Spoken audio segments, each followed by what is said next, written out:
Hey everybody, welcome back to the channel. I'm Britt, creator of The Style Shaker, your guide to cleaner, greener beauty, skincare, and beyond. Today I am back with a review for the Typology Tinted Serum. I cannot wait to tell you about this one. I've been waiting for this for a while. So if you want to learn more about this product before you buy it, then stick around and let's get into it. Purchase these products. I bought one and got the second one half off because I couldn't figure out my shade. So you're getting my honest review as always, zero BS over here. If you like that kind of thing and you want to keep seeing more of it, don't forget to hit the like button. Subscribe if you're not already subscribed. I put out new videos every week. That's pretty much it. You can sign up back on the site to be on the newsletter where I announce giveaways and promo codes and launches, but it's all pretty much optional for you. So without further ado, I'm gonna run through my quick scorecard, 5 questions, 1 final verdict that'll help you figure out whether or not this is gonna be a fit for you, hopefully, and I'll tell you what I thought about it and if I would buy it again. All right, so like I mentioned, 2 colors here. I have this in light, I have this in medium. You can combine them, you cannot combine them,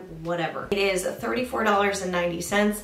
I'm not gonna tell you all about the brand. You can learn more about it back on the website, but I will say that there are 6 shades available. It's supposed to give a light coverage with a no makeup look, which always makes me laugh. Formula is cruelty-free, no silicones, no phenoxyethanol, plastic dropper, packaging is very sustainable. Links to everything in the full scorecard review will be below if you want to check it out. Back on the site is where I mentioned some alternates. If this isn't something for you, I can give you a recommendation for what might work, or you can sign up to work one-on-one with me and see what I would pick for you. Also have to mention they have really good ingredient traceability. Traceability I think is going to be a huge thing in cleaner, greener beauty. I don't know if we're gonna still be able to call it cleaner, greener beauty at that point, but you're gonna wanna know what you're using and where those things are coming from, and that helps me to trust the brand's ingredients a little bit more as a consumer. So first up, I'm gonna do an ingredient scan and tell you I am not a cosmetic chemist, which should surprise no one. Read the disclaimer on the screen. The ingredients, I saw no major red flags. I usually call out key red flags that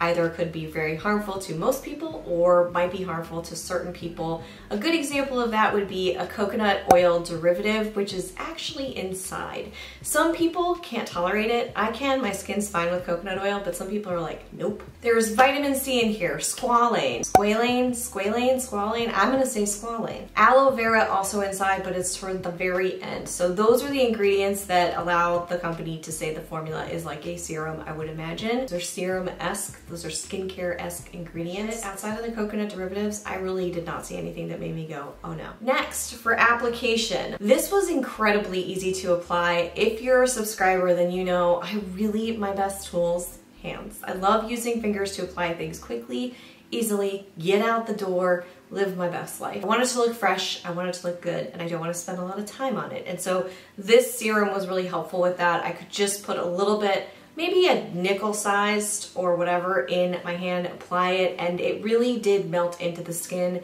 I look at these things absurdly close up in magnification mirrors, so I look to see if anything's separating or sitting oddly. I give it a minute, because sometimes it takes a minute to get in there, and sometimes I have to try out multiple different tools to get the right effect. One tip I can give you here about how it performed on my skin for application: when I put a cream-based moisturizer, like a heavier cream-based moisturizer, which I like to use, and then put this on top of it, I found that it separated a little bit and gathered around dry patches on the skin. At the time, my skin was not very happy and it just got dry for a couple of days. Usually that has something to do with either a skincare item that I'm using, which I don't use a ton of skincare, or something I've eaten and it's just when my skin reacts. I can see it like that. I do recommend using a facial oil or a really lightweight moisturizer. Totally fine in terms of the skin looking like skin finish that I wanted to go for. Just keep it in mind when you're applying, it can make a big difference. Overall, I received a 4 out of 5 on the scorecard for application.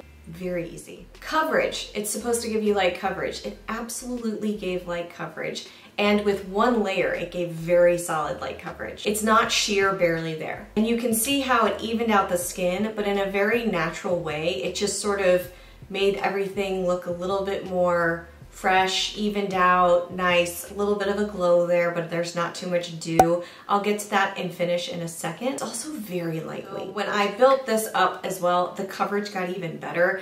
I'd say it's close to a medium for my skin, and you can see I show you with one layer versus built up to 2, the difference, it's a very strong amount of coverage that's still lightweight. However, it gets dewier the more you put on, which is pretty much common sense, but keep it in mind if you have oily skin, you're gonna wanna potentially set it, and if you don't like setting it, then you might just use one layer or it might not be your thing. Coverage overall was a 4 out of 5 on the scorecard. I want to talk about the shade matching really quickly for coverage. The light shade ended up working out perfectly. What I saw online, I really did not think was gonna work for my skin. So goes the shade matching game when you're buying foundation and complexion products online. The medium I also purchased, it's too dark, but I can absolutely mix it with the other one if I want to get a little bit more of a warm tint going on. I really wish I had just bought the light, but now I bought the medium because I wasn't sure. So, you know, it happens every now and then. It's nothing against the brand.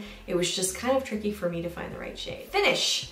One layer, like I mentioned, gave a really beautiful luminosity. It wasn't shiny. It wasn't shiny. It wasn't even dewy. It was just luminous. Like you had just walked around the block and you had kind of that little glow going on. It was really nice. But when I layered it up and built it up, I loved the coverage. The finish started to get really more on the dewier side. It reminded me a little bit of the Ilia Super Serum Skin Tint. Say that 10 times fast. Go. Just kidding, it's really hard to say. But it melted into my skin better. When I built it up, I got that kind of a finish. It wasn't as shimmery of a dewy as, say, the Say Slip Tint, if you're familiar with that. But those are just some comparisons that maybe if you have them at home, it'll help be like a barometer for what I'm talking about here. Finish in general was beautiful. Again, I really liked it. It was a 4 out of 5 on the scorecard. And finally, the wear test. The wear test was hit and miss for me. So some days it held up really, really well.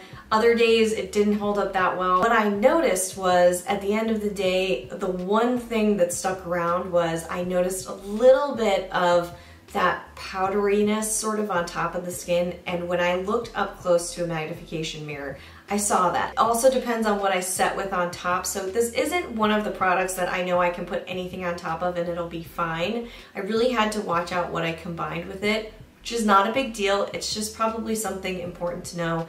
And no, I don't know all the products and how they interact with this. That would be a much longer video. By the end of the day, it looked good from afar. It's just when I got up very close, I could see a little bit of flaking on top. It looks like a very fine powder on the skin. I don't wear a lot of powders, although that changes every now and then, but recently I haven't been. It gave it a middle of the road. It was very close to a 4, but it ended up with a 3 out of 5 on the scorecard. Which brings me to the total score here of a 15 out of 20. So would I buy it again? I really actually like this product quite a bit. It reminds me of some other tinted moisturizers or serum tints. I'm not sure if it's gonna win me over compared to the other products. Now, if I wasn't me and I was just sitting here with 1 or 2 other tinted serums or tinted moisturizers or tinted SPF, whatever, lightweight face coverages we'll call it, then I would probably want to keep this. I would just wish that there would be refills available. The price point is also very, very good, and I love how they have traceability and sustainability. I will keep testing it against my favorites. You can see in the Britt's Picks, which is going to be relaunching with some new fresh product very, very soon. Link below to sign up to see that and be there for the launch of it. Have you tried this product yet? What do you think about this product? Or after watching this video, are you gonna give it a shot?